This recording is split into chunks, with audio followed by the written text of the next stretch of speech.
আজকে আমরা খোলের পানি ভিজাইছি। এই যে বালতির মধ্যে আমরা খোল আছে, সরিষার খোল।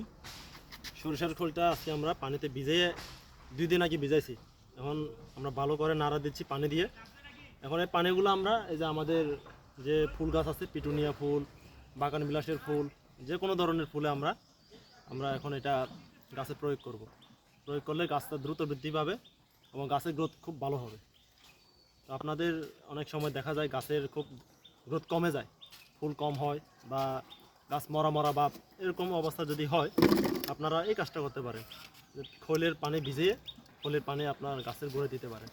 এর ফলে আপনার গাছের যে গ্রোথ আছে খুব দ্রুত বৃদ্ধি পাবে এবং গাছটা একদম সুস্থ সবল সতেজ হবে। আজকে করে আমরা এটা গুলাই নিলাম, এখন আমরা এটা গাছে প্রয়োগ করব।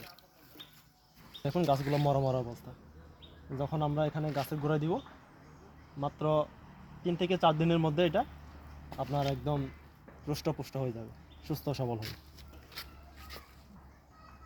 এবং গাছের আরও ফুল দ্বিগুণ বেড়ে যাবে।